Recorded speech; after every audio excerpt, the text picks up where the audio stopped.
जी क्या F1 FAR1 का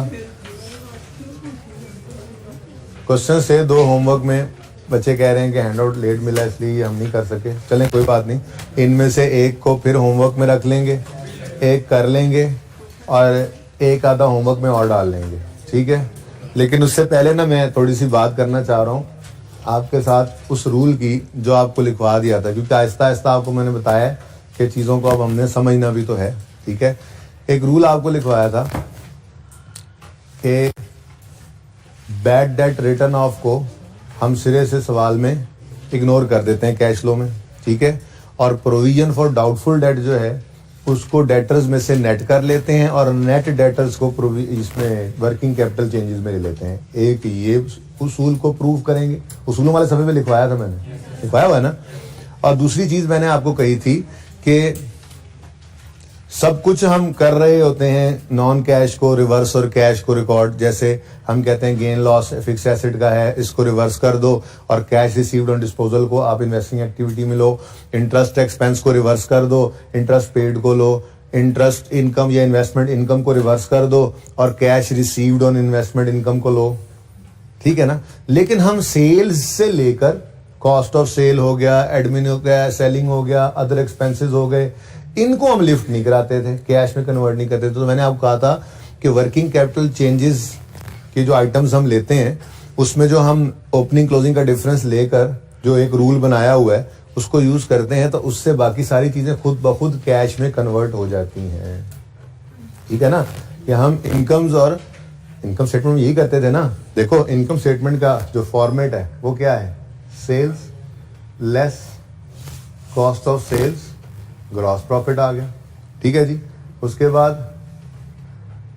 other income को जरा अलग रखता हूं मैं फिलहाल एंड पे, ठीक है। लेस करते हैं हम सेलिंग एक्सपेंसेस, एडमिन एक्सपेंसेस, ये वो फॉर्मेट है नहीं बनाया हुआ इंट्रो में और बनाएंगे आप FAR2 में जाकर, ठीक है ना।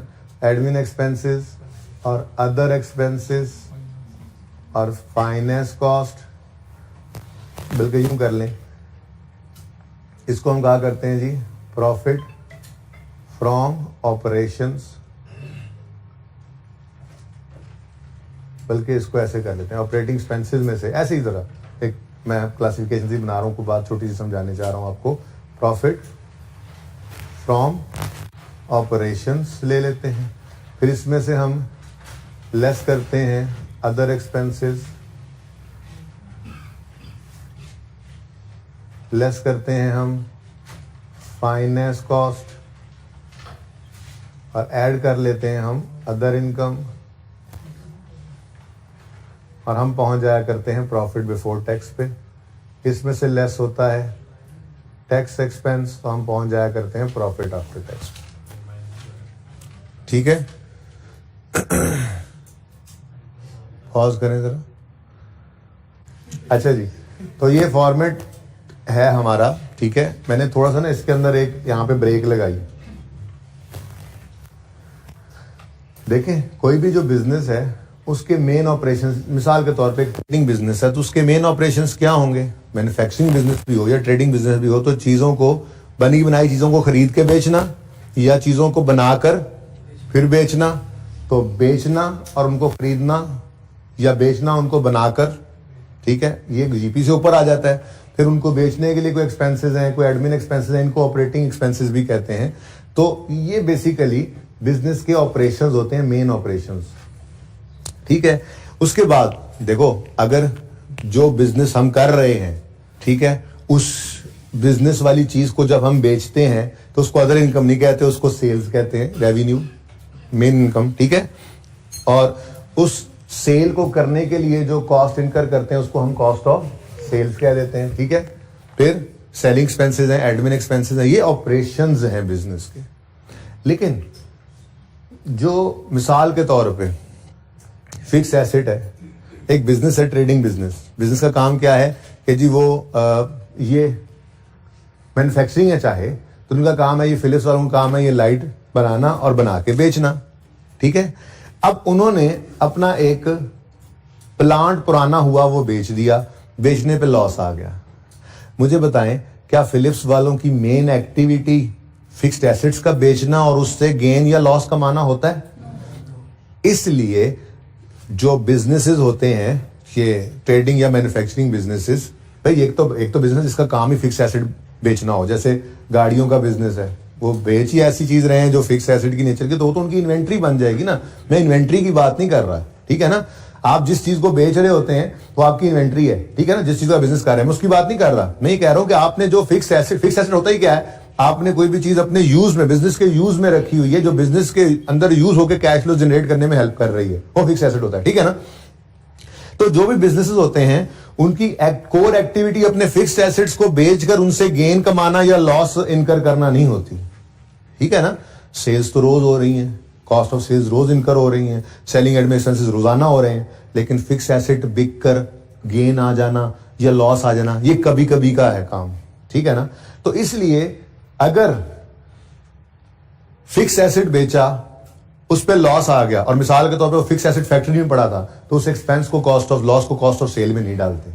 और अगर वो हेड ऑफिस में या सेल डिपार्टमेंट में पड़ा था तो उसके एक्सपेंस को सेलिंग या एडमिन में नहीं डालते, बल्कि उसको कहां रखते हैं, अदर एक्सपेंसेस। उसकी वजह यह है कि हम ओवर द ईयर्स कंपैरिजन कर रहे होते हैं, ठीक है ना। तो फिक्स एसेट का बिकना और उस पर लॉस आ जाना ये नॉर्मल एक्टिविटी नहीं है जो हर साल ही इनकर हो रही होती है, रूटीन का काम नहीं है, इसलिए इसको इधर रखने की बजाय अदर एक्सपेंस में डाल दिया जाता है। ऐसे ही आपने फिक्स एसेट बेचा, उसके बेचने पे आपको गेन आ गया। अब फिक्स्ड एसेट बेचकर उनसे गेन कमाना ये कोर बिजनेस तो नहीं है, तो इसलिए उसको रेवेन्यू में डालने की बजाय कहां फेंक देते हैं, अदर इनकम में फेंक देते हैं। फिर आपके पास कोई पैसे सरप्लस पड़े थे, आपने उनको उठाया और कहीं इन्वेस्ट कर दिया, उससे इन्वेस्टमेंट इनकम आ गई। सरप्लस पैसों को इन्वेस्ट करके इनकम कमाना ये आपका कोर बिजनेस नहीं था। सरप्लस पड़े थे तो इन्वेस्ट करके इनकम कमा ली, रेवेन्यू नहीं कहते, अदर इनकम में डाल देते। मिसाल हमने ली थी रेंटल इनकम की, बचपन से लेते आ रहे हैं कि बिजनेस जो है वो गुड्स बेचना है, लेकिन सरप्लस फंड्स पड़े थे तो कोई एक प्लाजा बना के उसको रेंट पे भी चढ़ा दिया, उसको अब अदर इनकम कहेंगे। बात समझ रहे हैं थोड़ी सी, ठीक है ना।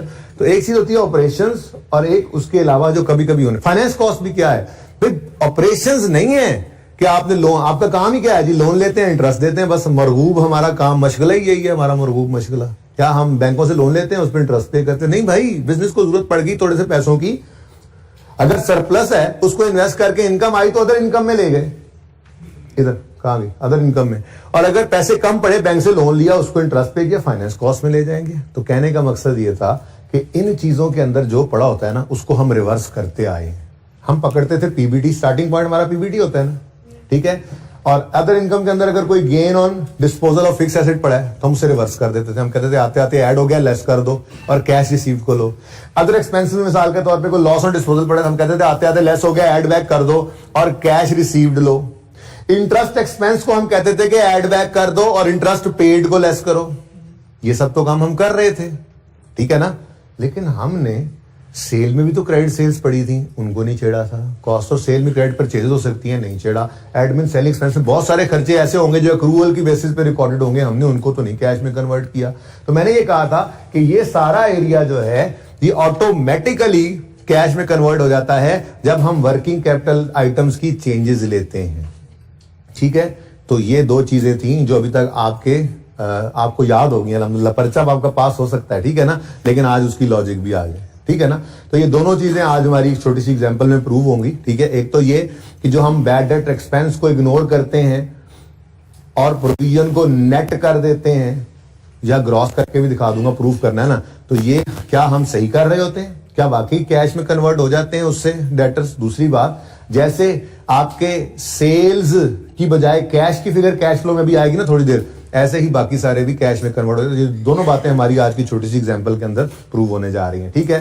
तो ये छोटी सी एग्जांपल मैंने बनाई है कि वैसे ही डाटा बनाया, वैसे ही डाटा ओपनिंग अज्यूम किया 60, सेल्स अज्यूम किया 654, बैड एक्सपेंस अज्यूम किया 6, जो यहां पर भी आ जाता है आपको पता है, ठीक है। और क्लोजिंग 140 है। ये कोई भी डाटा आप अज्यूम कर लें और आप निकालें यहां पर बैलेंसिंग फिगर कैश कितनी है, कोई भी डाटा, यहां पर डाटा बदल लें बेशक, लेकिन एक चीज बैलेंसिंग निकालनी है, हम बता दें कैश, वैसे ही, ताकि हम प्रूव कर सके ना कि हमने तो कैश की फिगर को भी नहीं पकड़ा कैश फ्लो में आज तक, सेल की फिगर को भी नहीं पकड़ा, फिर भी हम देखना कितना कैश, कितना 568 के कैश पर पहुंच के दिखाऊंगा मैं आपको। आप डाटा कोई मर्जी ले ले, यहाँ पे 160 कर लें, यहाँ पे 1654 कर लें, यहाँ पे कुछ भी कर लें, 240 कर लें, यहाँ पे 10 रुपए कर लें, ले एक बैलेंसिंग निकाल लेना, ताकि ये ना हो कि आपने उस खुद ही लिखा था मर्जी से, तो ये बैलेंसिंग निकाला है आपने, ठीक है ना, आपने निकाला, मैंने नहीं निकाला।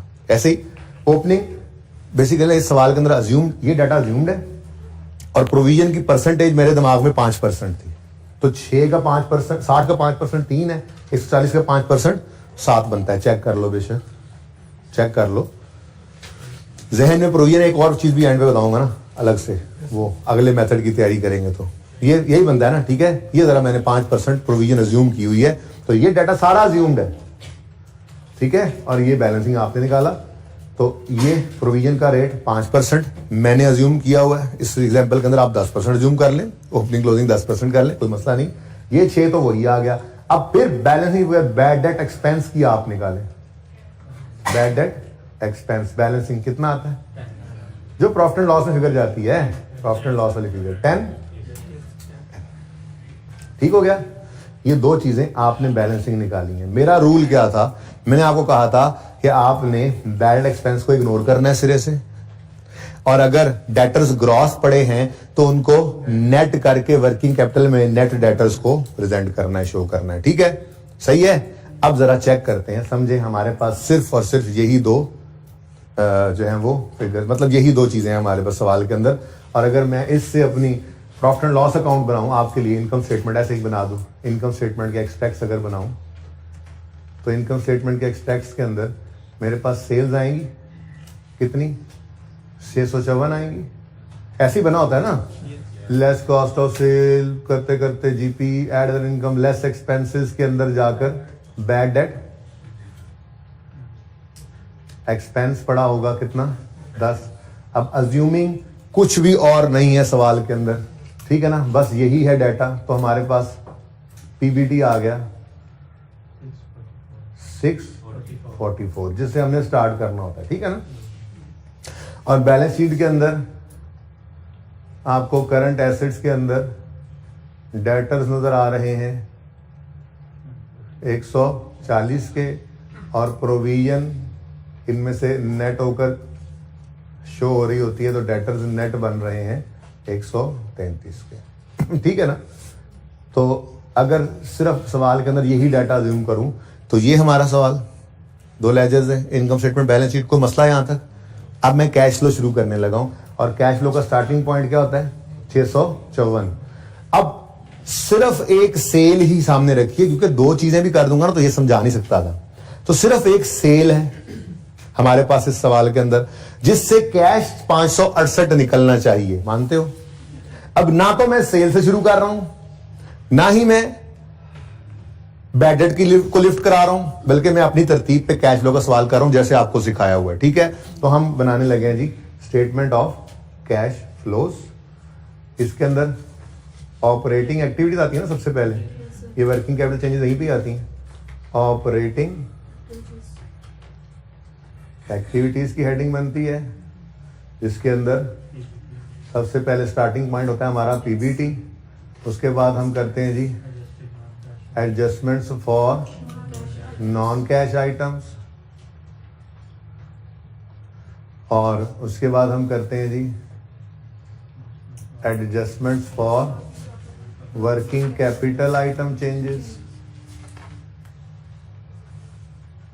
ठीक है जी। और नीचे करते हैं हम less tax paid, interest paid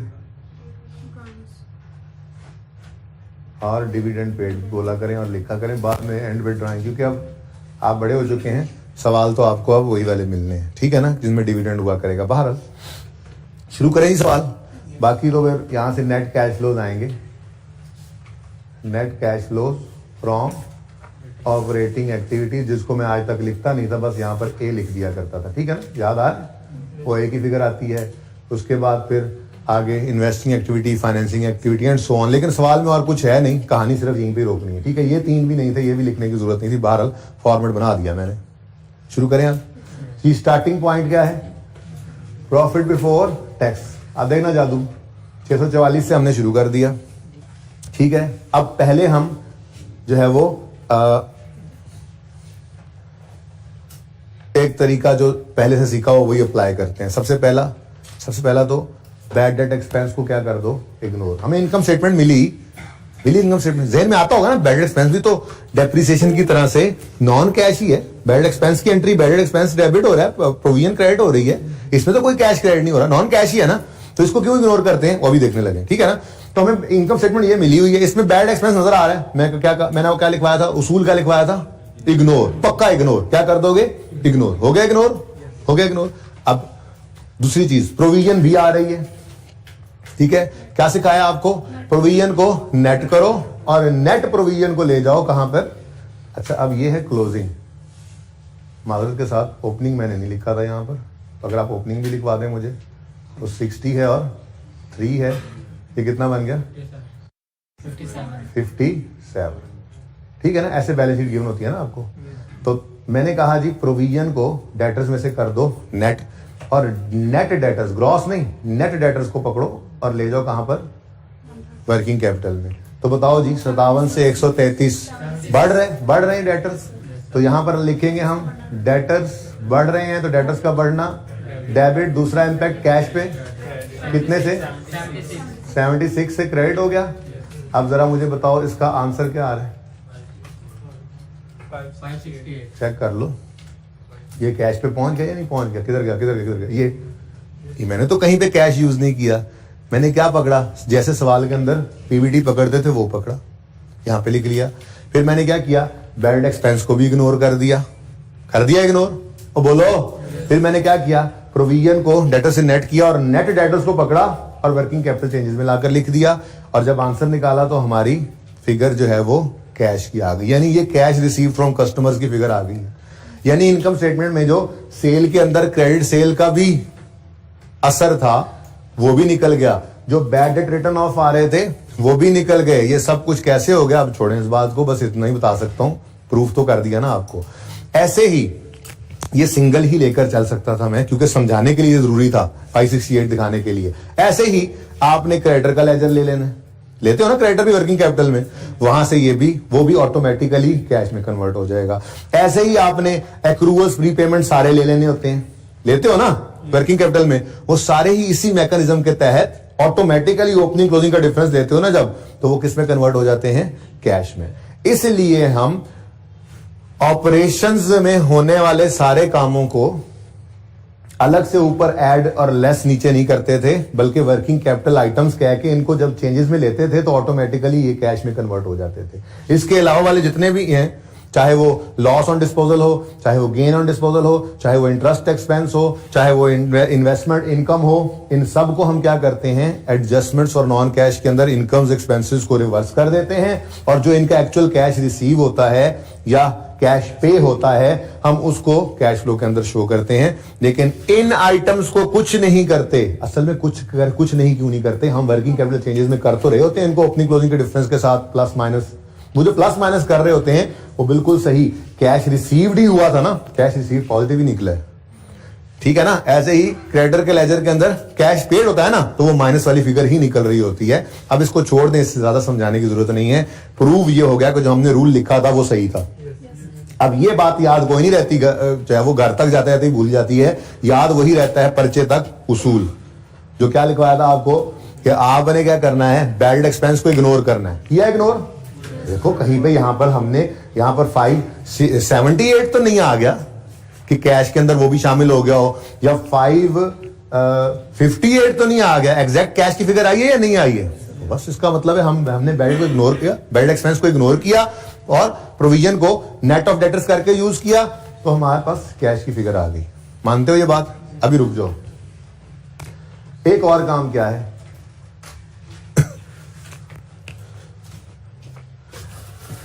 देखो बैड डेट को तो क्या करना है हमने, इग्नोर, ये तो पक्का है, इसमें कोई ऑप्शन नहीं है। लेकिन प्रोविजन को नेट ऑफ डेटर्स करके नेट डेटर्स को भी यहां ले सकते हो।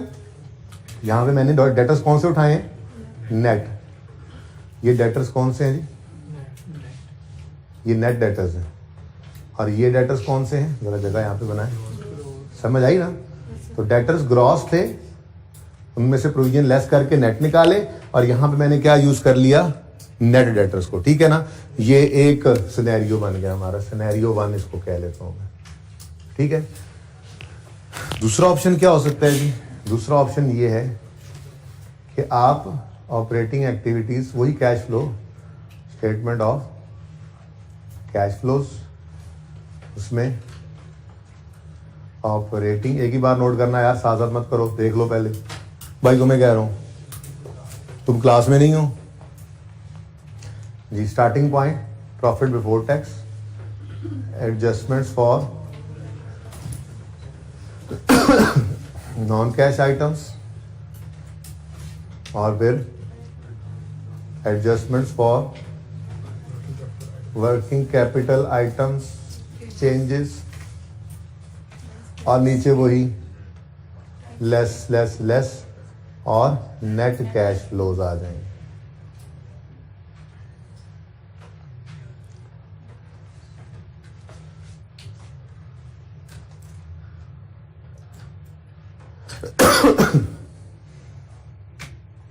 ठीक है, अच्छा अब वही interest paid, tax paid, dividend paid. अच्छा, अब उसूली मौकिफ तो ये है, इससे कभी नहीं हिलना, जो मर्जी हो जाए, बैड एक्सपेंस को हमेशा इग्नोर करना है। ठीक है, हाँ, दूसरा ऑप्शन ये है कि आप डेटर्स को नेट की बजाय ग्रॉस यूज करो। क्या करो? ग्रॉस डेटर्स को यूज करो। तो ग्रॉस डेटर्स अगर आप देखो तो 60 से बढ़कर 140 पे चले गए, 60 से बढ़, लेकिन स्टार्टिंग पॉइंट क्या है हमारा? स्टार्टिंग पॉइंट तो पीबीटी है ना, पीबीटी सवाल के अंदर क्या है? 644। अच्छा, आपने अब डेटर्स क्या ले लिए जी? डेटर्स ग्रॉस ले लिए। अब मुझे बताओ, ये भी डेबिट हो रहे थे ना, बढ़ ही रहे थे, डेबिट लिखा था यहाँ पे। अच्छा, मुझे बताओ, ग्रॉस डेटर्स ले तो 60 से 140 पर गए डेटर्स, तो डेटर्स बढ़ गए, डेटर्स बढ़ गए तो debtors debit, debtors debit, cash credit कितने से? 80 से पॉजिटिव आ गया, नेगेटिव आ गया, नेगेटिव आ गया। लेकिन अब मसला ये है कि एक प्रोविजन भी है। फिर अगर आपने ग्रॉस डेटर्स ले लिए तो एक प्रोविजन भी है, अब प्रोविजन को भी कंसिडर करो। अब प्रोविजन की नेचर क्रेडिट है, कॉन्ट्रा डेटर है ना, तो समझने के लिए इसको लायबिलिटी कर लो ज़हन में। इस है लायबिलिटी है नहीं, लेकिन समझने के लिए, क्योंकि नेचर क्रेडिट है इसकी, कॉन्ट्रा एसेट है तो इसकी नेचर क्रेडिट है ना, तो लायबिलिटी सोच लोगे, काम हो जाएगा। ठीक है ना, कर वैसे ही लो ये काम। 3 से 7 पर प्रोविजन बढ़ गई, प्रोविजन क्रेडिट नेचर की चीज है, समझो समझो लायबिलिटी है तो लायबिलिटी बढ़ गई। ठीक है, लायबिलिटी का बढ़ना क्रेडिट होता है, तो एडजस्टमेंट फॉर नॉन कैश के अंदर आपको लिखना पड़ेगा फिर प्रोविजन फॉर डाउटफुल डेट। ठीक है, नीचे का, अच्छा हाँ सॉरी, ओके सॉरी जी, एडजस्टमेंट फॉर नॉन कैश में आपने लिखा प्रोविजन फॉर डाउटफुल डेट्स, करना इसको वैसे ही है। ठीक है, अब प्रोविजन 3 से बढ़कर 7 पे जा रही है, प्रोविजन की नेचर क्रेडिट है, यानी लाइक लायबिलिटी, तो लायबिलिटी का बढ़ना क्या होता है? क्रेडिट। तो दूसरा इंपैक्ट कैश पर। ठीक है जी, तो कैश क्या हो जाएगा? डेबिट, यानी पॉजिटिव कितने से? 4 से। आंसर बताओ, वही 568 आ गया। यानी यहां पे हमने क्या किया, यहां पे 76 नेट आ रहा है। अगर इन दोनों को आप देखो ना, ये 4 और ये 80, तो अल्टीमेटली ये नेट होकर 76 ही बन रहे हैं। तो ये जो हम नेट कर देते हैं ना, नेट करके नेट को यूज कर लेते हैं, इससे जरा बचत हो जाती है। तो ये रेकमेंडेड है मेरी तरफ से पर्चे में। ठीक है, आई कैप क्या करता है? आई कैप अक्सर ये करता है, ठीक है ना, कि ग्रॉस अलग अलग अगर पड़े हो ना, तो ग्रॉस डेटर्स शो कर देता है और प्रोविजन शो करता है। भाई अल्टीमेटली बात तो वहीं भी आती है, दोनों ही तरह से बात अलाउड भी है, दोनों तरह से ट्रीटमेंट।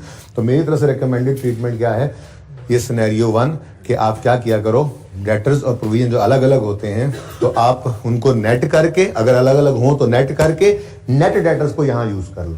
ठीक है, नेट डेटर्स को यूज कर लो। और अगर आपने खुदा ना खास्ता ग्रॉस डेटर्स को यूज किया है तो फिर कोई मसला नहीं है, आप प्रोविजन के लिए भी फिर क्या कर लो, अलग से एक वर्किंग कर लो नॉन कैश के अंदर। ठीक है, समझ गए?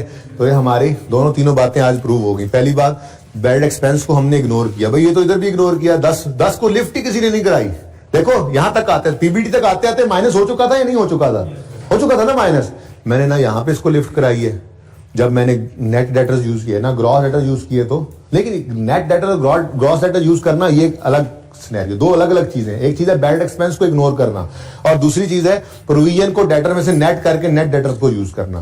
प्रोविजन को डेटर्स में से नेट करके नेट डेटर्स को यूज करेंगे तो प्रोविजन की ट्रीटमेंट नहीं करनी पड़ेगी, और अगर ग्रॉस डेटर्स को यूज करेंगे तो वे प्रोविजन की ट्रीटमेंट ही करनी पड़ेगी। ये फर्क समझ आता है। लेकिन बैड एक्सपेंस को तो हमेशा क्या करना है, इग्नोर। हालांकि देखो 644 तक आते थे, 10 माइनस हो चुका था, हमने कहीं भी इसको लिफ्ट नहीं कराई और हम फिर भी ऑटोमेटिकली कहां पे पहुंच गए, कैश पे पहुंच गए, क्योंकि हम ओपनिंग क्लोजिंग डेटर्स का फर्क ले रहे होते हैं। ठीक है ना। तो इसी तरह से भाई जो चीजें हमारी वर्किंग कैपिटल आइटम्स में आती है ना, वो सारे यही तो होते हैं। इन्वेंट्री आ रहा है, डेटर्स आ रहा है, क्रेडिटर्स आ रहा है, एक्रूवल्स आ रहे हैं, प्री पेमेंट्स आ रहे हैं, सारे ऑपरेशंस के पार्ट ही होते हैं ना। तो वो हर चीज यहां पर ऑटोमेटिकली क्या हो जाती है, आपके इस वर्किंग कैपिटल चेंजेस वाले सेक्शन के अंदर कैश में ऑटोमेटिकली कन्वर्ट हो जाती है। ठीक है, सही है, हैंड्स प्रूव्ड, नोट कर लें इसको। अच्छा एक छोटी सी बात और सुन लें फिर नोट कर लेना। कभी कभी ये हो सकता है, सुनो सुनो सुनो सुनो, कभी कभी ये हो सकता है कि आपको ना बैलेंस शीट गिवन हो, बैलेंस शीट के एक्सट्रैक्ट्स बना रहा हूं, ठीक है ना, बैलेंस शीट गिवन हो और बैलेंस शीट के अंदर करंट एसेट्स के अंदर डेटर्स नेट गिवन हो,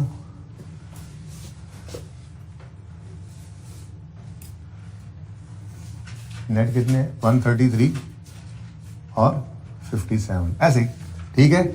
और नीचे अदर इंफॉर्मेशन हो और उसके अंदर लिखा हो मिसाल के तौर पे कि जी provision for doubtful debt is 5%। अब जिस मेथड से इस वक्त तो हम सवाल कर रहे हैं उसमें तो हम खुश होंगे, हम कहेंगे नेट ही मिल गए, और बैलेंस शीट में हमेशा होते भी नेट ही हैं, ठीक है ना। अगर खामोश हो तो नेट ही पड़े होते हैं बैलेंस शीट में, ठीक है ना। लेकिन जो हम कल नहीं तो परसों दूसरा मेथड करेंगे कैश फ्लो का, उसके अंदर हमने ये लेजर बनाना होता है डेटर का। बैलेंस शीट में डेटर्स नेट ही जाते हैं, लेकिन लेजर याद रखना ये हमेशा ग्रॉस डेटर्स का बनता है, प्रोविजन तो अलग जो रखते हैं हम। तो अगर ऐसी सूरत आ जाए सवाल में तो फिर एक छोटी सी वर्किंग करके शायद हम नेट डेटर्स को ग्रॉस में कन्वर्ट कर सकते हैं, ठीक है ना। यानी मिसाल के तौर पे ये लेजर्स मैंने बनाने थे, ठीक है ना, मिसाल के तौर पे ओपनिंग क्लोजिंग चाहिए था मुझे, लेकिन डाटा इस तरह से गिवन था, तो फिर छोटी सी वर्किंग कर लेंगे। हम कहेंगे जी जो ग्रॉस डेटर्स होते हैं ना, ठीक है जी, उनमें से लेस करते हैं ना जब प्रोविजन फॉर डाउटफुल डेट को, तो वो हमारे नेट डेटर्स आ जाते हैं, ठीक है जी। और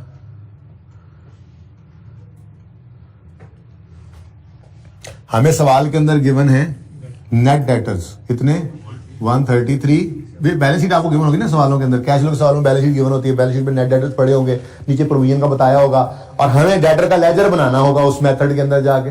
डेटर्स का लेजर ग्रॉस पे बनता है। मैंने कहा ये बात आज कर लेना ताकि उस दिन जब आए तो पहले से एक बार हुई दोबारा कर लेंगे, ठीक है ना।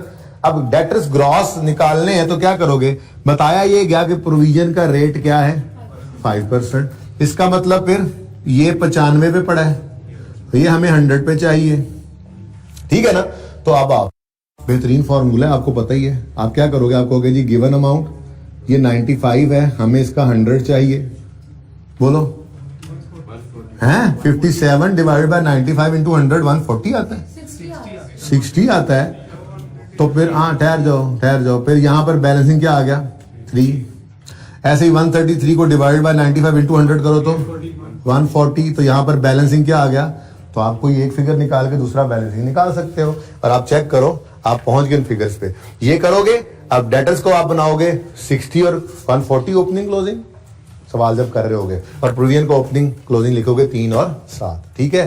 लेकिन ये फिलहाल जरूरत नहीं थी, ये सिर्फ अगला एक मेथड आ रहा है कैश फ्लो का, इससे हटकर उसके लिए हम इसको यूज करेंगे। क्योंकि देखो दो ही चीजें हैं, या तो सवाल के अंदर सुन लो, नोट करने वाली बुलाओ सुन लो, या तो सवाल के अंदर नेट डेटर्स गिवन होंगे जो अभी तक हम कैश फ्लो कर रहे हैं, या ग्रॉस डेटर और प्रोविजन गिवन होगी। नेट गिवन होंगे तो खुश होंगे, हम कहेंगे छोड़ो बस हमने क्या करना ग्रॉस करके, ठीक है ना। और अगर ग्रॉस गिवन होंगे तो फिर साथ प्रोविजन गिवन होगी, तो ग्रॉस से प्रोविजन माइनस करके नेट निकालना पड़ सकता है मैक्सिमम, तो ठीक है ना, और सही है। लेकिन मेरे ख्याल में बैलेंस शीट के अंदर तो उसे प्रोविजन भी देनी ही पड़ेगी, वरना बैलेंस शीट टैली कैसे हो जाए, बहरहाल जो भी है, ये काम जो रिवर्स वर्किंग वाला थोड़ा सा ये करना पड़ सकता है अगले मेथड में जाके, यहाँ पे जरूरत नहीं पड़ सकती, लेकिन आपको पता होना चाहिए कि वर्किंग कैसे बनती है। मैंने अमीन वाला सवाल कल करवाया था, आपको करवाया था, उसके अंदर भी क्या था, उसके अंदर भी मैंने कहा था कि फिक्स एसेट बुक वैल्यू दी हुई है ना, उसको आप फिक्स एसेट कॉस्ट पे जाना चाहो तो इस तरह की वर्किंग कर लो, डायरेक्ट करने की बजाय। वो जरा सिखाया था, इसी की बेस बनाई थी, ठीक है। तो ये अलग है, इसको नोट कर लें आप। एक हैंड रिटन पेज भी वैसे इसका बनाया था, ये मैं शेयर कर लूंगा, देख लूंगा, जरूरत नहीं, वैसे काम हो गया। बस हेडिंग बना लें, डेटर्स प्रेजेंटेशन इन डेटर्स लिखें डेटर्स प्रेजेंटेशन, हेडिंग बना लेना इसकी, डेटर्स प्रेजेंटेशन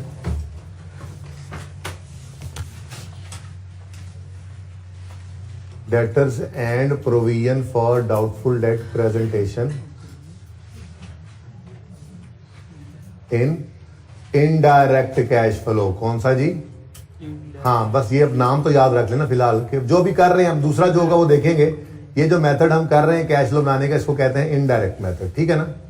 इनडायरेक्ट मेथड ही है, 3 दिन तो हजम करते हुए लग गए, सारी जिंदगी एक्सपेंसेस को लेस करते आए, इनकम्स को ऐड करते आए, यहाँ पे आके उलट हो गया काम, एक्सपेंसेस को ऐड बैक कर रहे होते हैं, यहाँ पे इनकम्स को लेस कर रहे होते हैं, और अजीबो गरीब ही कहानी हो जाती है। तो इनडायरेक्ट इसको कहते हैं। बहरहाल जब दूसरा मेथड पढ़ेंगे तो फिर इसको याद कर लेंगे, लेकिन अब ऐसा जहन में बिठा लें, कभी पर्चे के अंदर लिखा हुआ दे भी दे वो इनडायरेक्ट मेथड, शायद 1-2 सवालों के अंदर था भी सही ऐसे, लेकिन मैंने चूंकि अभी पढ़ाया नहीं था तो इसलिए नाम भी नहीं बताया था, ठीक है।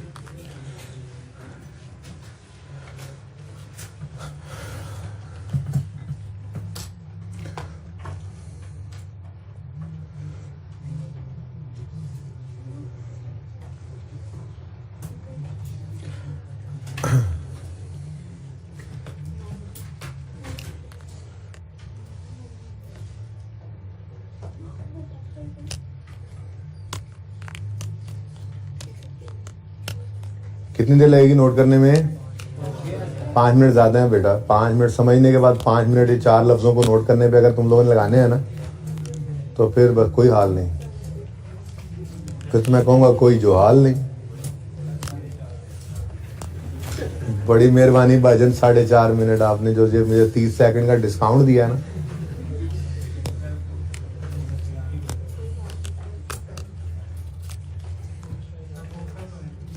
आ गया मेरे ख्याल से, आ गया ना। मैसेज नहीं आया, मैं करवा देता हूँ मैसेज।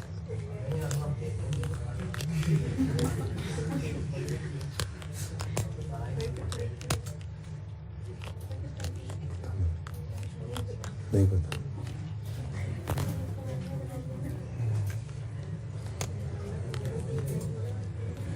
तो मुझे भी नहीं मिली अभी तक। नहीं आ गई होगी।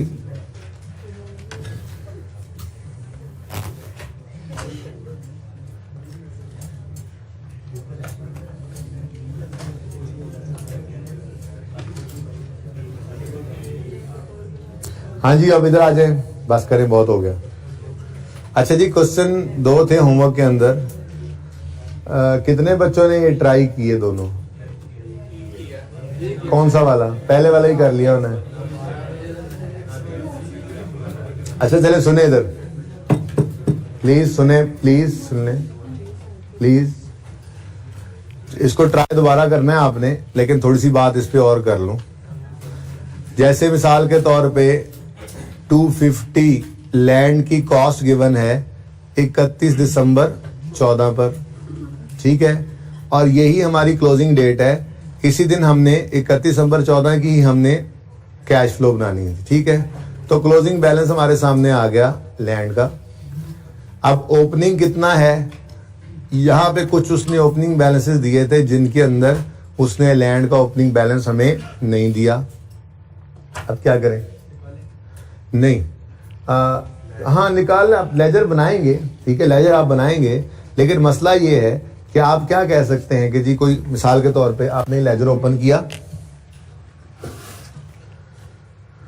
हल्के यहां कर लेते हैं, चलो, लीज होल्ड लैंड है एट कॉस्ट और उसकी एक्यूमुलेटेड डेप्रिसिएशन। ठीक है जी। अब क्लोजिंग बैलेंस उसने हमें बता दिया कितना है 250। ओपनिंग के बारे में खामोश है। ठीक है, ऐसे ही एक्यूमुलेटेड डेप्रिसिएशन भी 31 दिसंबर पे बताया ना उसने, ये कितना आ रहा है 200।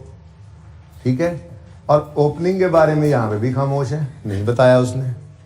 लेकिन साथ ही उसने ये बता दिया था सवाल के अंदर कि लैंड को हम 2% डेप्रिसिएट कर रहे हैं। ये क्यों लैंड को डेप्रिसिएट कर रहे हैं बताया था आपको, ये लीज होल्ड लैंड है, फ्री होल्ड नहीं है। यानी ये 50 साल 40 साल 30 साल 99 साल कितने इतने सालों की लीज पे गवर्नमेंट ने दिया होता है। जितने साल की लीज पे होता है उतने अरसे पे हम उसको फिर अमाउंटाइज कर डेप्रिशिएट कर देते हैं। ठीक है ना, तो इसलिए इसकी डेप्रिसिएशन आ रही है। ओके, इससे परेशानी होना। अच्छा, तो 2% डेप्रिसिएशन है। वैसे लाइफ कितनी होगी अगर 2% है, तो जरा करके देखो।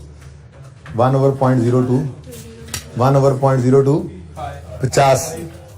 50 साल 1/0.02 करो, 50 ईयर्स लाइफ होगी ना। मतलब 50 साल की लीज पर ये मिला हुआ है, तो हम 50 साल पे इसको एक्सपेंस आउट कर रहे हैं। ठीक है ना, फ्री होल्ड नहीं है, इसलिए इससे परेशान नहीं होना। अच्छा, सवाल में से बता दिया 2% डेप्रिसिएशन रेट है, और किस पे है जी? Straight line. मुझे भी देखने दो ना, मैं भी घर से पढ़ने आया हूं जी। Use straight line method for depreciation और 2%।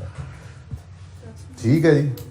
तो इसका मतलब कि सवाल के अंदर 1 साल की डेप्रिसिएशन कैलकुलेट करनी थी हमने। ठीक है, अब जब डेप्रिसिएशन एक्सपेंस निकालने की बारी आई तो जहन में सवाल आया, यहाँ पर तो हमने ओपनिंग कॉस्ट ऑफ ऑल लेनी होती है। चलो जरा एक बार सवाल को गो थ्रू कर लें। कोई एडिशन डिस्पोजल की इंफॉर्मेशन है? पॉइंट 1 के अंदर उसने प्रॉफिट बताया, बिफोर टैक्स भी और आफ्टर टैक्स भी, यानी कि इनकम टैक्स बता दिया, आप निकाल लेंगे। फिर क्लोजिंग बैलेंसेस, ये पिछले साल क्लोजिंग बैलेंसेस आ रहे हैं। फिर बैंक लोन लिया है, फिर डिडक्शन रेट्स हैं, और बता रहा है फुल मंथ डिडक्शन है। कहीं पे कोई एडिशन डिस्पोजल हमें नहीं बताया गया कि था। जब नहीं बताया गया तो खुद से अज्यूम भी नहीं कर सकते।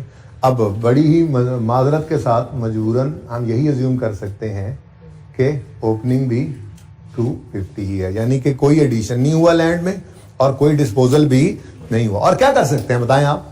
और क्या कर सकते हैं? कहीं गेन लॉस दिया होता हमें पता लगता, ओ अच्छा फला जी तुम डिस्पोज हो रहे हो, चलो आ जाओ, डिस्पोजल अकाउंट बनाते। फिर कहीं ना कहीं से डाटा होता तो डिस्पोजल की कॉस्ट वगैरह निकल आती, वो लिख लेते और बैलेंस शीट निकाल के देखते कोई एडिशन है या नहीं है।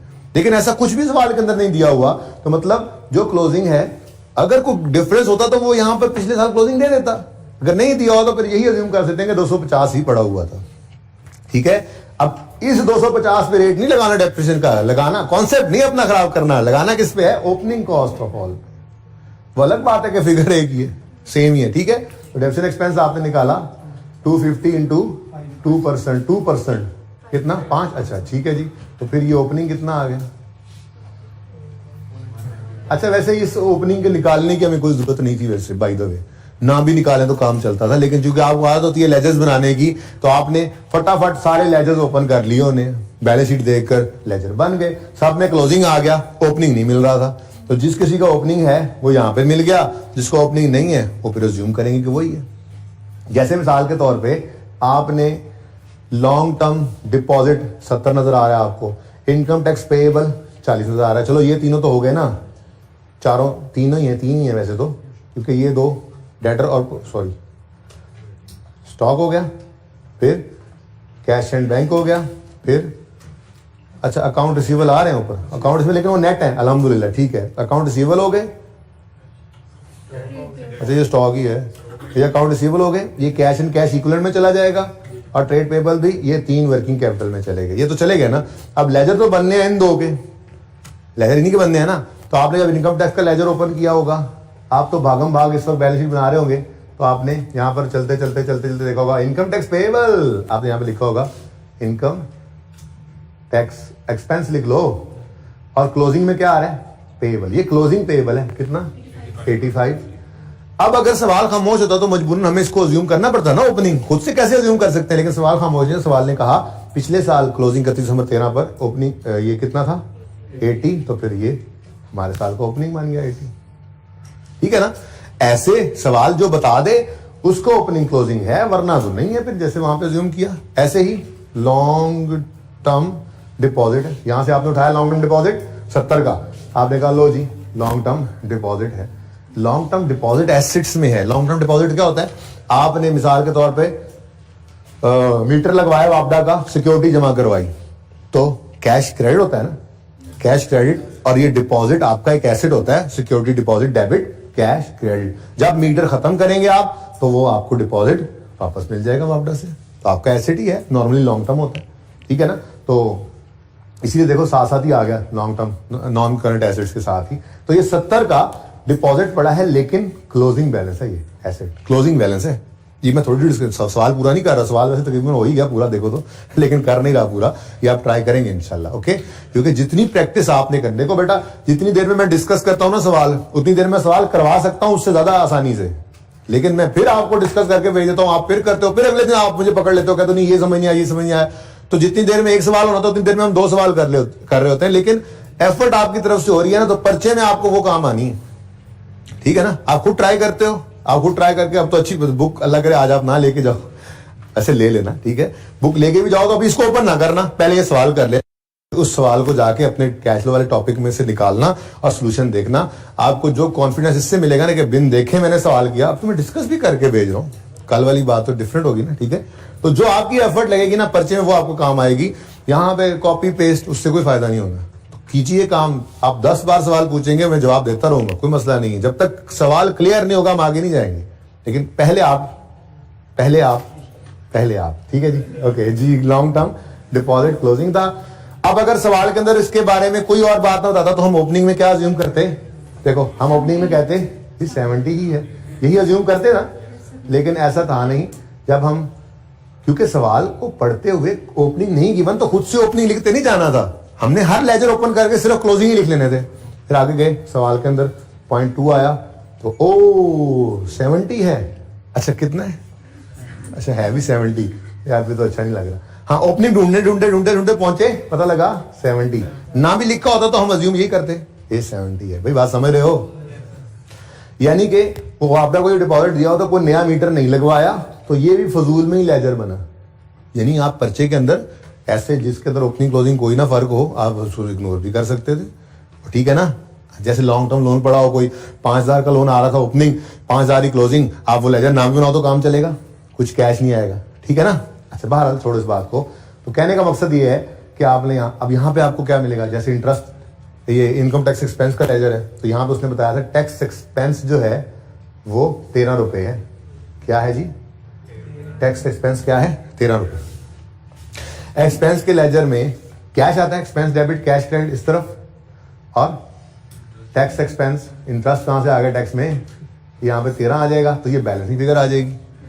आप कैश फ्लो के अंदर यहाँ पे लिखते हो लेस टैक्स पेड, तो यहाँ पर वो फिगर आपकी आ जाएगी, और इस टैक्स एक्सपेंस को ऊपर ऐड बैक कर दोगे। क्या ख्याल है? और नहीं हम प्रॉफिट बिफोर टैक्स से शुरू किया हुआ है, टैक्स से माइनस नहीं हुआ हुआ कि ऊपर जाके ऐड बैक करते रहो, बताया भी था उस दिन, तुम्हें तो पता ही लगा क्या बात हो रही है।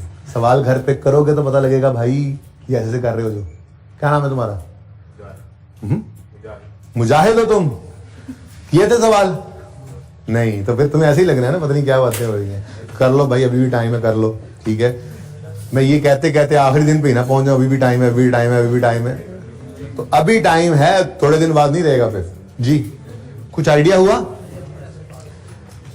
अच्छा भाई, अब ऐसे ही देखो, ऐसे ही किसी एसेट के बारे में कोई बात नहीं बताई हुई थी, तो यही क्लोजिंग कॉस्ट, बिल्डिंग की ओपनिंग कॉस्ट भी अज्यूम करेंगे, और 500 क्लोजिंग की डिडक्शन है, ओपनिंग ये नहीं अज्यूम करेंगे, क्योंकि इस साल की डिडक्शन तो चार्ज होकर ही क्लोजिंग बनी होगी ना, और वो 1000 ओपनिंग अज्यूम किया, उसके ऊपर आप रेट लगाकर डिडक्शन निकाल लेंगे।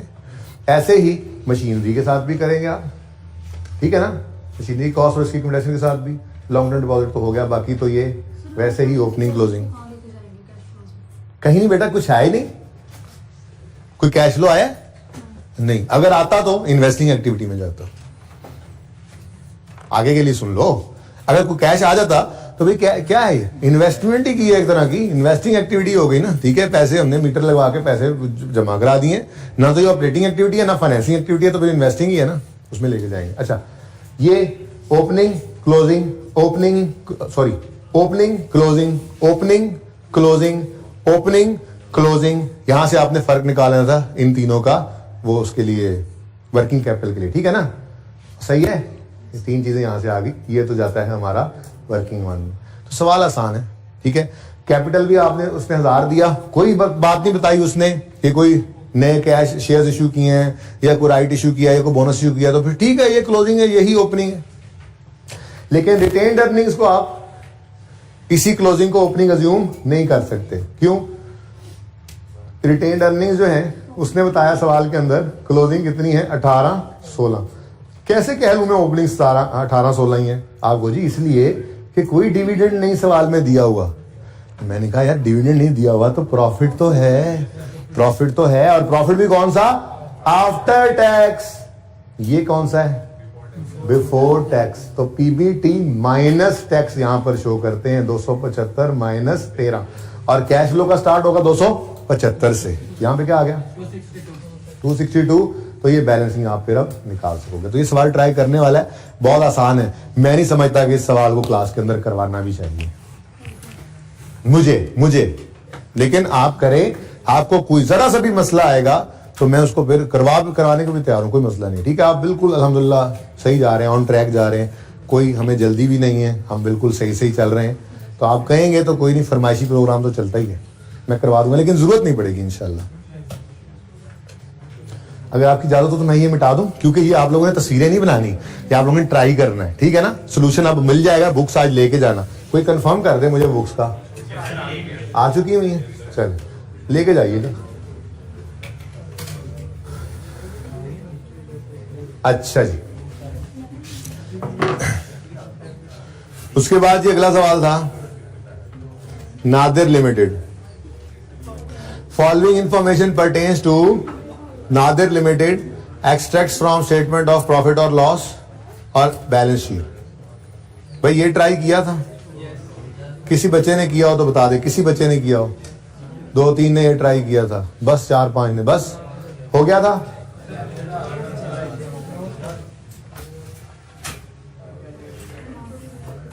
रीवैल्यूएशन का मसला है वो तो, हाँ। आप बताओ मुझे कि अगर सरप्लस ऑन रीवैल्यूएशन, यानी रीवैल्यूएशन सरप्लस का आप अकाउंट बनाओ और उस रीवैल्यूएशन सरप्लस के अंदर ओपनिंग 0 हो और क्लोजिंग 4000 हो, ऑलरेडी ना रुपीज इन थाउजेंड है, ठीक है, 4000, ठीक है, तो फिर मतलब बैलेंस फिगर इस तरफ आ रही है। क्या रीवैल्यूएशन सरप्लस क्रेडिट हो रहा है तो कैश डेबिट हो रहे हैं, पैसे आ गए? नहीं भाई, रीवैल्यूएशन सरप्लस आया करता था जिसकी एंट्री होती थी, यहाँ पे क्या है, पीपीई है, पीपीई डेबिट। तो ये जो बैलेंसिंग निकला है, ये आपने जो पीपीई का लेजर बनाना है ना, यहां से ओपनिंग कितना है 15,800, closing 21,400, PPE brought down 15,800, carry down 21,400। तो ये एंट्री यहां पर पड़ेगी 4000 से रीवैल्यूएशन सरप्लस, वर्किंग नंबर जो भी हो, इस रेफरेंस दे देना इसका, ठीक है ना। यहाँ पे अब सवाल ये पैदा होता है कि ये यहाँ पे क्यों लिखा, एक और सवाल पैदा होता है। पहले ये सवाल तो कर ले, अगर यहाँ पे ना लिखते ना इसको, तो जब बैलेंसिंग फिगर निकलती तो ये 4000 एडिशन समझ लेते आप, जबकि ये एडिशन नहीं हुआ, कैश आउटफ्लो नहीं हुआ, पड़े पड़े एसेट महंगा हुआ है, ठीक है। ये बात समझ आती है? चलो, दूसरी बात सवाल ये पैदा होता है दूसरा कि रीवैल्यूएशन सरप्लस अरोज हुआ, कुछ ट्रांसफर नहीं हुआ, तो भाई सवाल खामोश है ना। हो सकता है साल के एंड पे रीवैल्यूएशन हुई हो, वरना ट्रांसफर की भी फिगर आती।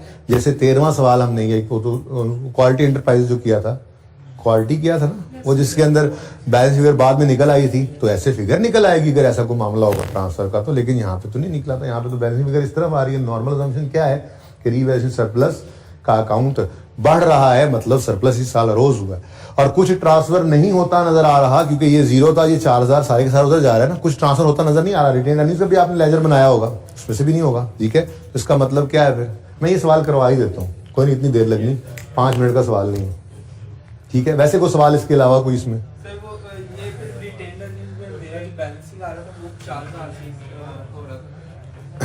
देख लेते हैं, हम सवाल ही कर लेते हैं। चलो ये मिटा दो जरा, मेरा दिल था वैसे करेक्शन ऑफ एरर को फिट कर लेते इसके अंदर, लेकिन थोड़ा नहीं दिल थे नहीं। आज कितना लेक्चर है वैसे हमारा कैश फ्लो का, और जान दे दूसरा चौथा लेक्चर है आज, वो अपना बता रहे हैं।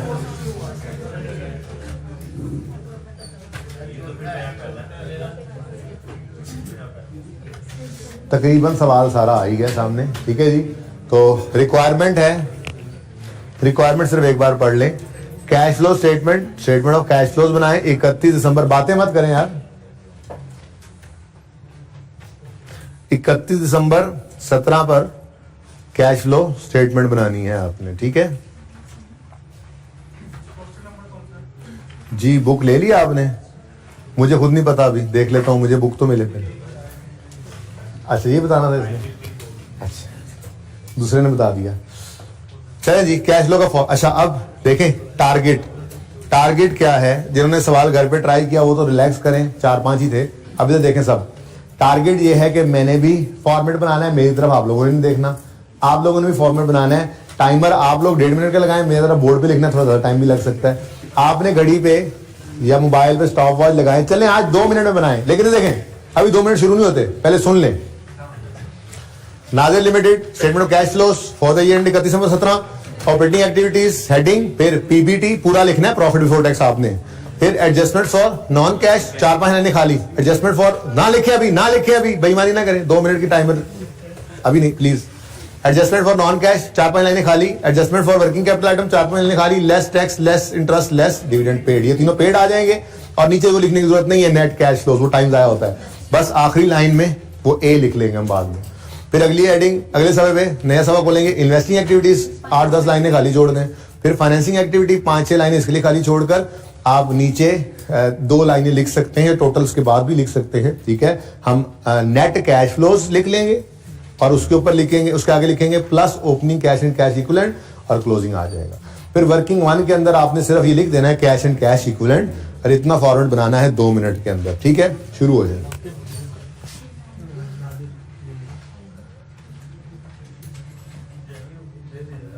स्टेटमेंट ऑफ कैश फ्लोज पूरा लिखना है वरना नंबर कट जाएंगे। For the year ended 31 December 17, operating activities, शाबाश जल्दी जल्दी जल्दी जल्दी, 2 मिनट का टाइमर लगाओ प्लीज। प्रॉफिट बिफोर टैक्स भी पूरा लिखना है आपने वरना नंबर कटेंगे।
जी बच्चों, कितने बना चुके फॉर्मेट?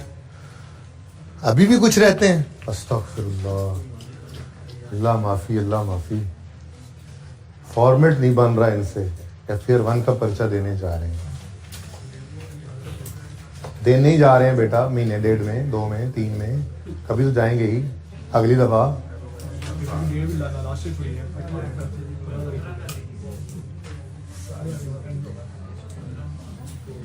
15 मार्च को जा रहे हैं यार। आपको तो बड़ा खुला टाइम नहीं मिल गया। हाँ तो ठीक है ना, अब आपको ज़्यादा पढ़ाऊंगा मैं और आराम आराम से।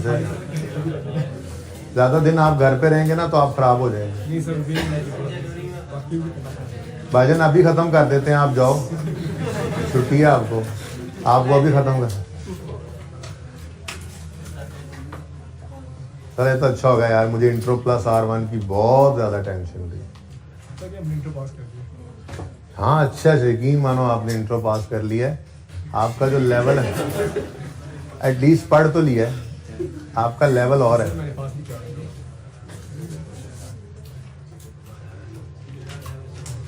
आपका लेवल मैं चेक करता हूँ अभी।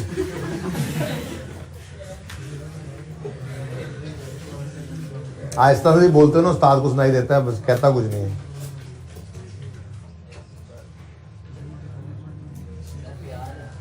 अच्छा जी, बड़ी मेहरबानी जनाब जी, हौसला अफजाई का शुक्रिया।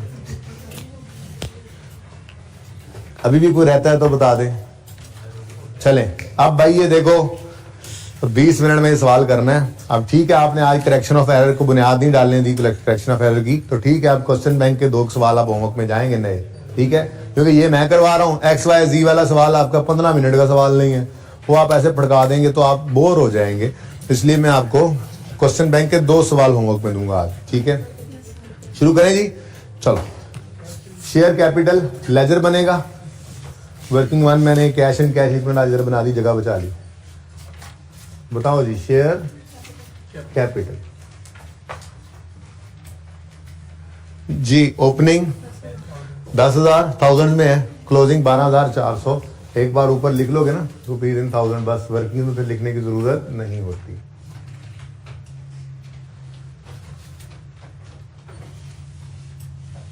इंपॉर्टेंट टॉपिक है और मजे की बात है, आसान है, ठीक है ना। 70-80% सवाल हर बच्चे ही सही कर लेते हैं इसमें, ठीक है जी। Opening 10,000, closing 12,400। नेक्स्ट है जी शेयर प्रीमियम,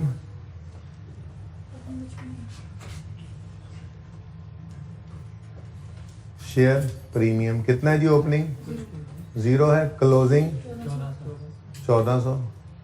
ये इसी दफा पे लगता है कोई नए शेयर्स इशू हुए हैं, राइट शेयर, और वो भी शायद प्रीमियम पे हुए हैं, कुछ ऐसा हुआ होगा। फिर क्या है जी? रिटेन्ड अर्निंग्स का लेजर बना लें, ओपनिंग बता दें 12,440, क्लोजिंग 13,450। उसके बाद जी रीवैल्यूएशन सरप्लस है। सरप्लस क्या होता है? रीवैल्यूएशन सरप्लस पूरा नाम लें, डेथ पड़ती है जी। Opening 0, closing 4,000। नेक्स्ट क्या है? भी इधर ही बना देते हैं मेरे ख्याल से, तो लॉन्ग टर्म लोन है, ओपनिंग 5,000, क्लोजिंग 4100। नजर आ रहा है बज़ाहिर ये कुछ रीपे हुआ है, तो कैश आउटफ्लो आएगा, ऐसे ही है ना, आई होगा घर पे कैश आउटफ्लो जी। उसके बाद क्या है आप ही बताते जाएं सवाल। अब क्योंकि बच्चे जो ऑनलाइन वाले हैं उन तक तो बुक पहुंच ही जाएगी ये जब तक लेक्चर पहुंचेगा, ठीक है। नहीं तो हैंड आउट ऑलरेडी अपलोडेड है, तो हैंड आउट सामने उनके सवाल से चीजें उठाकर लिखते जा रहे हैं जी। उसके बाद क्या है? करंट लायबिलिटी शुरू हो रही है, करंट लायबिलिटी शुरू हो गई। अब ये ट्रेड पेबल्स, एक्रूअल्स और टैक्स लायबिलिटी में से 2 को वर्किंग कैपिटल में जाना है, और टैक्स लायबिलिटी का हम लेजर बनाया करते हैं। लेकिन जरा ये बता दो कि इनमें से किसी एडजस्टमेंट्स में ये हिट तो नहीं हो रहा पहले तो है इश्यूएंस ऑफ शेयर कैपिटल, फिर वो कह रहा है प्लांट बेचा है, फिर वो कह रहा है फाइनेंशियल चार्जेस जो हैं, ये तो इंटरेस्ट की बात कर रहा है, लेकिन फाइनेंशियल चार्जेस अलग से नहीं ना पड़े हुए।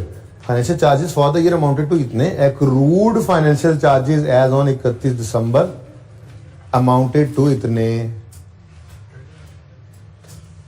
फाइनेंशियल चार्जेस एक्रूड मतलब पेएबल हैं कि नहीं हैं? शेयर कैपिटल में पड़े हो सकते हैं, फिर नहीं शेयर प्रीमियम में होंगे, है ना, रिटेन अर्निंग में हो सकते हैं। तो नॉर्मल असम्पशन किस तरफ लेके जा रही है हमें कि सरप्लस में पड़े होंगे। हाँ, फिर लॉन्ग टर्म लोन में या टैक्स लायबिलिटी में या ट्रेड पेएबल्स में, तो भाई एक ही बचता है। फिर अगर सवाल क्या कह रहा है, इंटरेस्ट पेएबल है, इंटरेस्ट पेएबल सवाल कह रहा है तो है। अब अगर है, क्लोजिंग पेएबल भी है, ओपनिंग पेएबल भी है, तो बैलेंस शीट के मुंह पे कहां पड़ा हुआ है, नजर क्यों नहीं आ रहा? तो वो छुपाया गया होता है। फिर नॉर्मल असम्पशन क्या है, एक्रूअल्स एंड अदर पेएबल्स के अंदर ये भी पड़ा होगा, ठीक है। तो इसका मतलब एक्रूअल अदर पेएबल्स को वहां लिख तो लेंगे, लेकिन क्योंकि इनके साथ एडजस्टमेंट नंबर 4 हिट कर रही है, तो वो जो डिफरेंस है वो लेने से पहले हमें क्वेश्चन, वो क्वालिटी एंटरप्राइजेस वाला सवाल वाला काम हमें यहाँ पे करना पड़ेगा, ठीक है। ओके, चलो ठीक हो गया जी। उसके बाद प्रोविजन है नेट डेटर्स है तो प्रोविजन है, ये तो पॉइंट ही काट दो, ठीक है, इग्नोर करना है। क्या करना है जी, इग्नोर करना है, ठीक है। प्रूव कर लिया आज तो, ओके। अब रह गए ये 4 पॉइंट्स तो चलो शुरू करते हैं जी। ट्रेड पेएबल्स वर्किंग कैपिटल में जाएंगे, बोलो। अब ट्रेड पेएबल्स में तो कोई एडजस्टमेंट नहीं है ना। अच्छा, ट्रेड पेएबल्स देखो, ट्रेड पेएबल्स 1400 से 1900 पे बढ़ गए, लायबिलिटी बढ़ गई। लायबिलिटी का बढ़ना क्रेडिट होता है कितने से, 500 पूरा, तो फिर कैश फ्लो में पॉजिटिव कैश डेबिट शो कर देंगे, ठीक है ना। मुफ्त के नंबर हैं ये, बस याद कर लिया हमने, अब कभी गलती भी नहीं होती और रूल शूल भी याद करने की जरूरत, जहमत भी नहीं करते। अब हम नेक्स्ट क्या है, एक्रूअल्स एंड अदर पेएबल्स को चेंज करने से पहले जरा वर्किंग में ले आए, फिर आगे कहें आ तेरे जेल गड्ढा, ठीक है।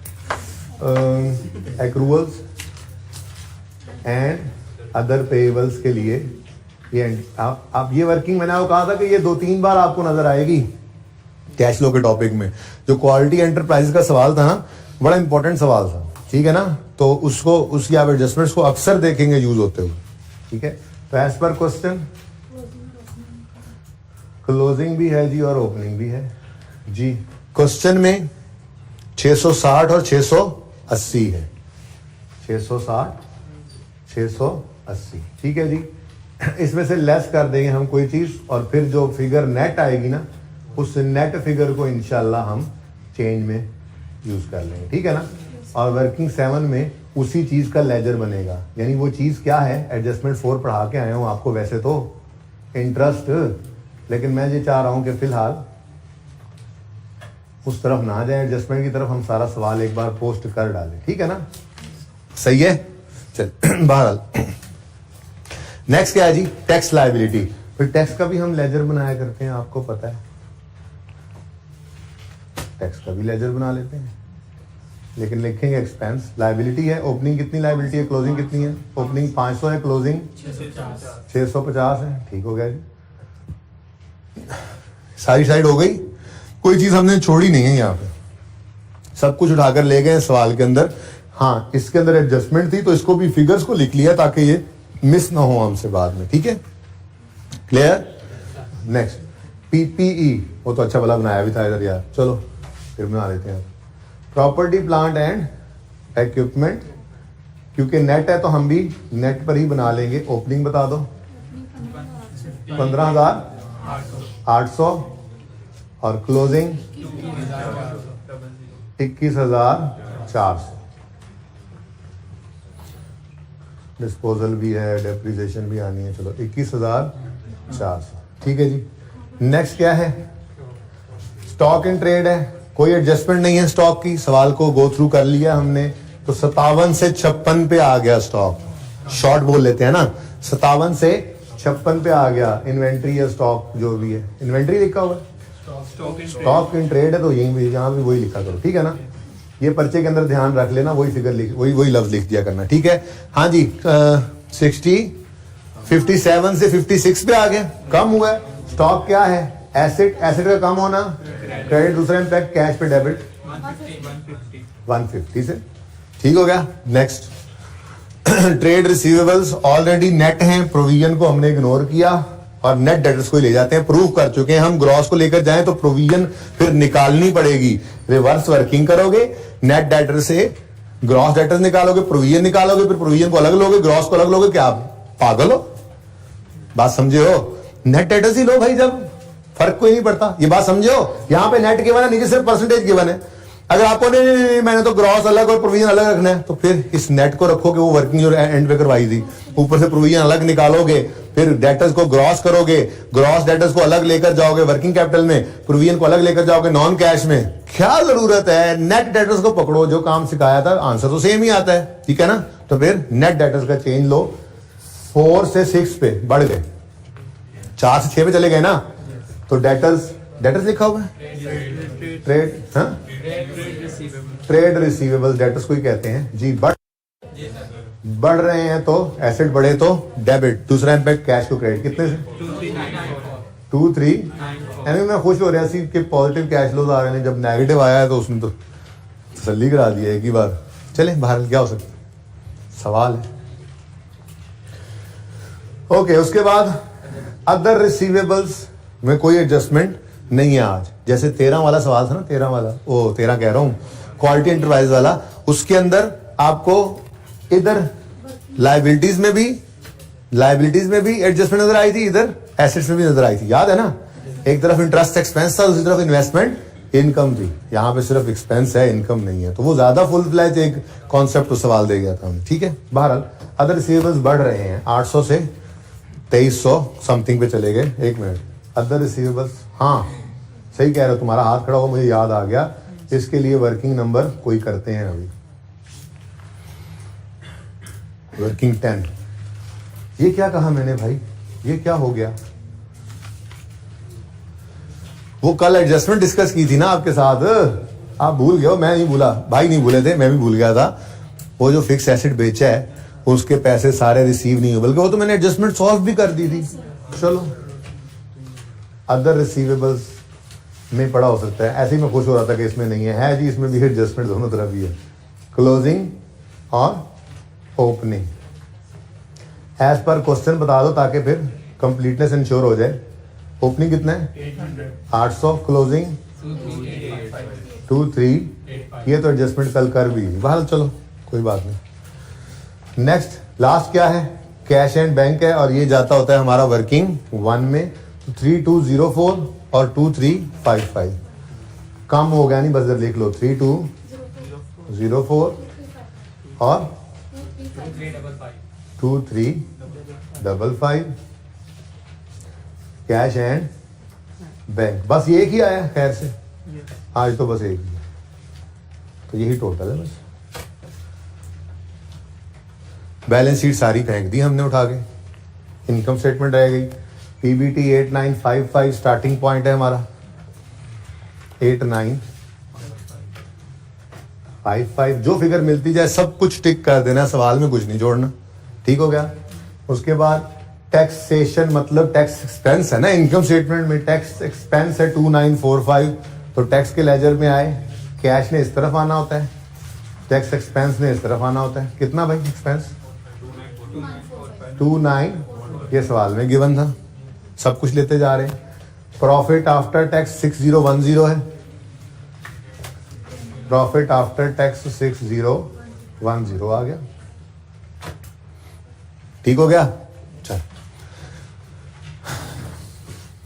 सवाल का डेटा सारा आ गया, अब जवाब की तरफ मूव करते हैं। जवाब में कहता है वो number 1, shares issued during the year were as follows. सबसे पहले है जी 10% बोनस शेयर्स। क्या एंट्री सिखाई थी कल इसकी? बोनस शेयर्स की एंट्री क्या होती है जी? Dividend debit share capital credit. ये एंट्री हमेशा फेस वैल्यू से होती है, ठीक है ना। Dividend debit share capital credit और डिविडेंड डेबिट हुआ करता है रिटेन्ड अर्निंग्स में, ठीक है ना। ये एंट्री होती है, तो ये एंट्री लिख लेते हैं हम जाके, retained earnings debit, share capital credit. अब यहाँ पे वर्किंग कर लेते हैं जी। शेयर कैपिटल लिखा तो मतलब ये बोनस इश्यू हो रहा है, ठीक है ना। कितने हैं जी शेयर कैपिटल का ओपनिंग बैलेंस क्या है? 10,000 ओपनिंग बैलेंस है, तो 10,000 पर ही रेट लगना है 10%। कितना आ गया? तो 1,000 से रिटेन्ड अर्निंग्स डेबिट और शेयर कैपिटल क्रेडिट, बोनस, ठीक है, बोनस इशू, ठीक है जी। आगे कहता है जी और राइट शेयर्स भी हुए हैं जुलाई के अंदर। राइट शेयर्स की एंट्री क्या होती है? देखो प्रीमियम का नजर आ जाना क्लोजिंग डेट पे, ये निशानदेही कर रहा है कि हमारे शेयर्स प्रीमियम पे इशू हुए होंगे। बहरहाल एंट्री हुआ करती है, आपको पता है, cash debit, share capital credit, share premium credit, लेकिन हमें इसका डाटा पता नहीं है, तो कोई बात नहीं। एंड पे आप देखेंगे यही बैलेंसिंग फिगर निकलेगी, शेयर कैपिटल के अकाउंट से बैलेंसिंग फिगर निकलेगी, शेयर प्रीमियम से निकलेगी, वही हमारा कैश इनफ्लो होगा, ठीक है ना। तो ये फिगर उसने नहीं बताई थी, यहां तक को मसला। बोलो आगे।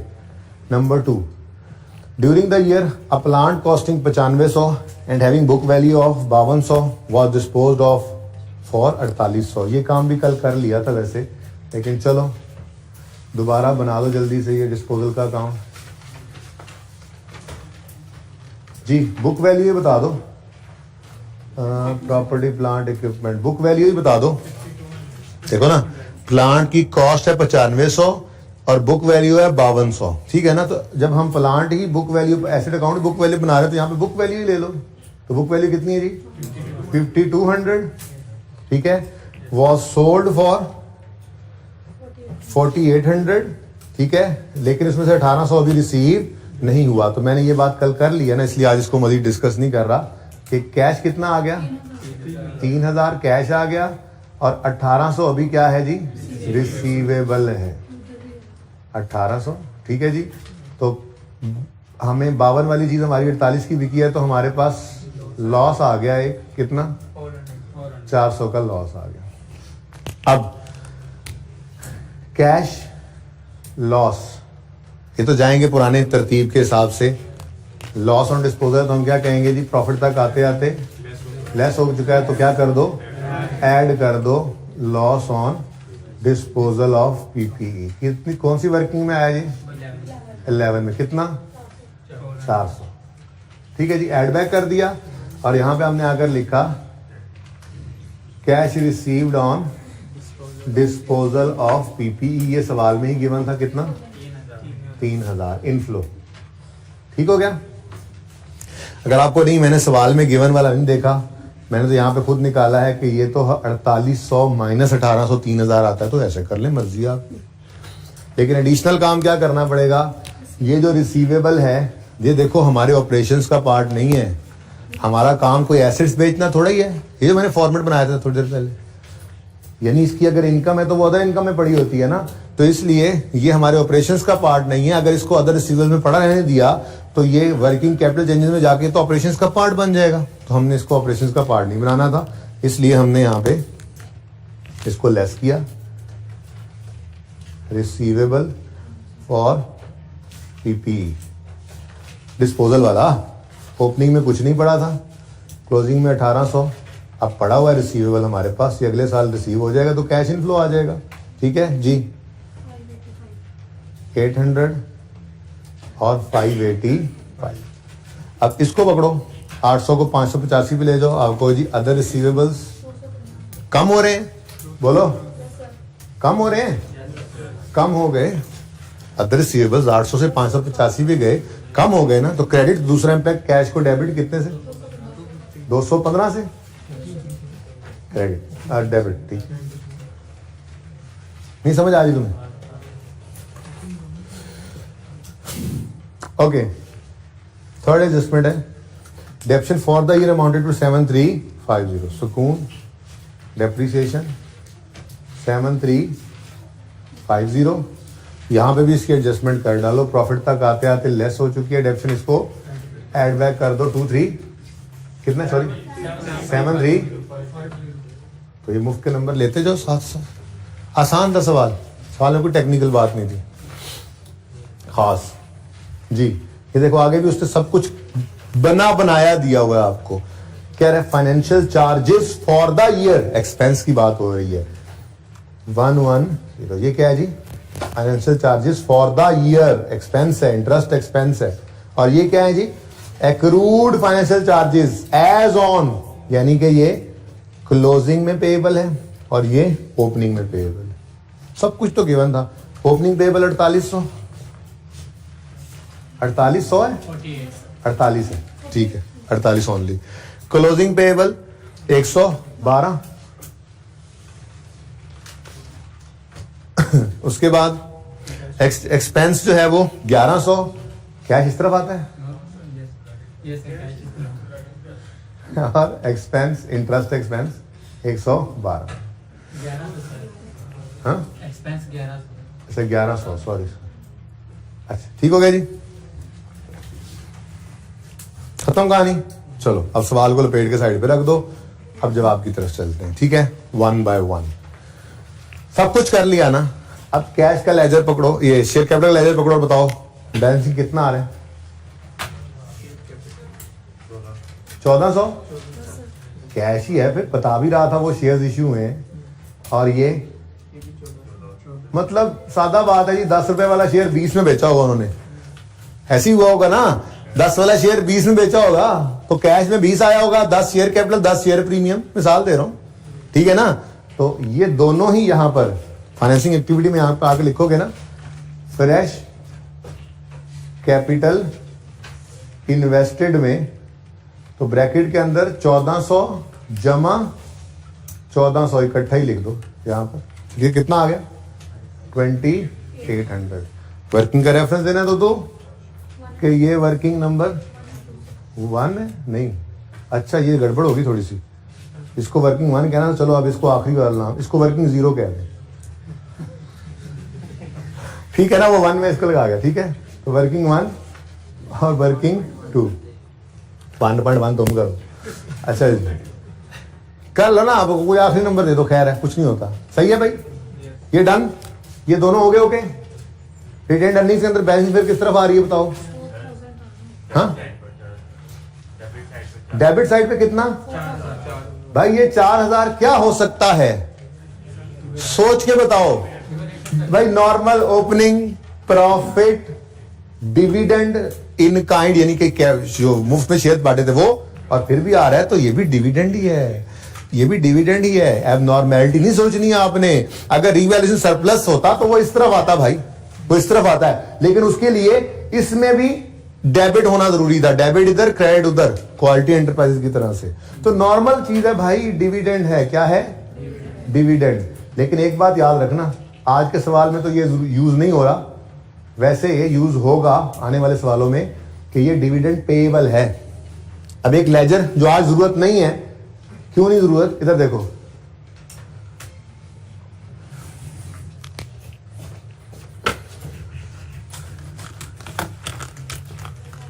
जरूरत क्यों नहीं है? देखो मैं कह रहा हूं डिविडेंड पेएबल, जैसे मैंने आपको सिखाया था।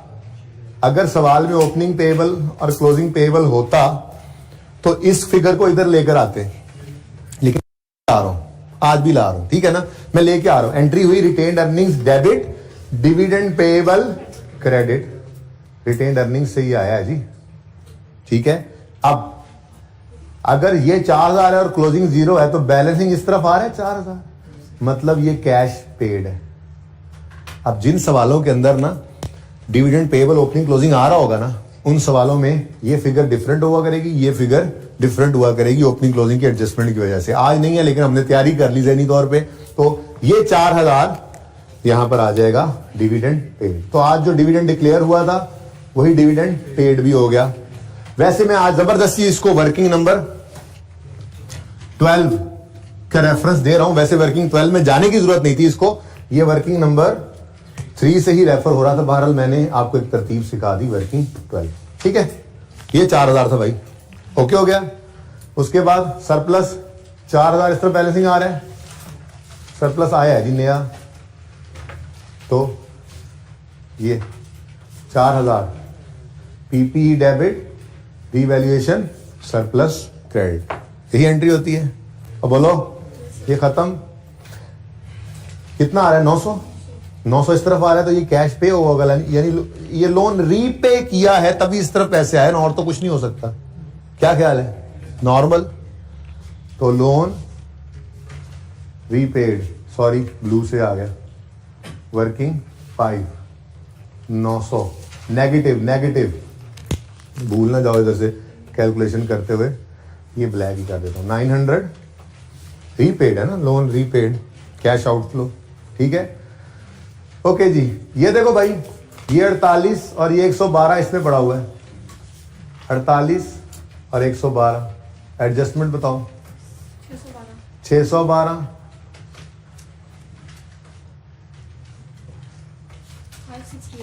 568, तो एक्रूअल्स एंड अदर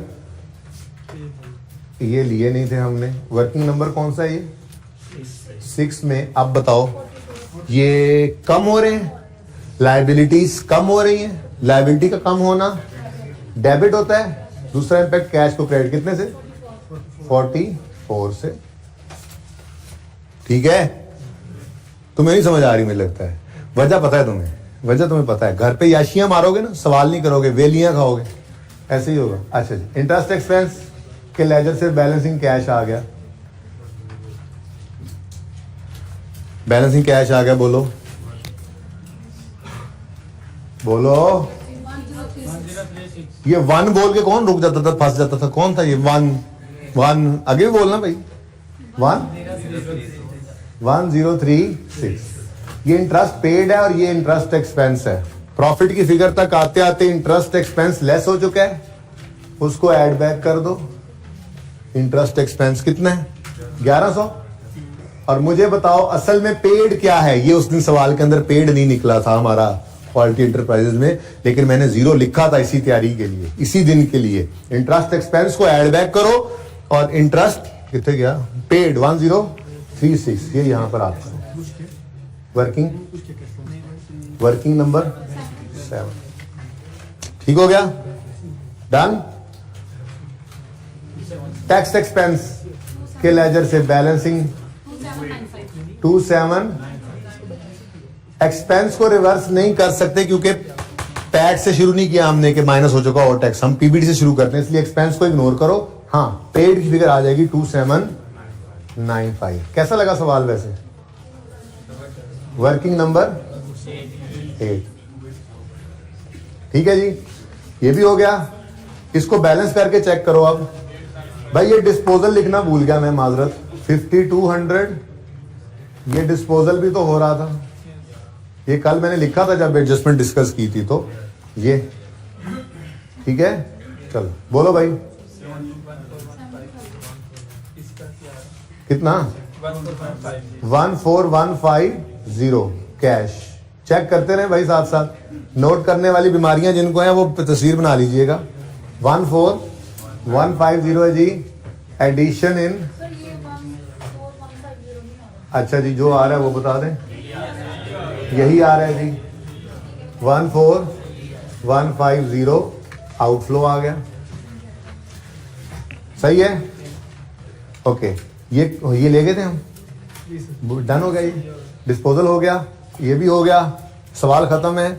टोटल बताइए।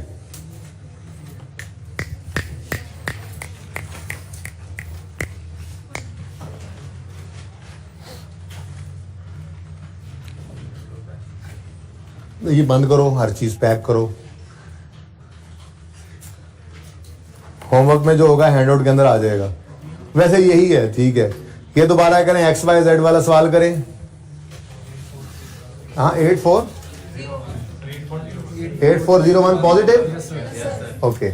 इसका बता दें,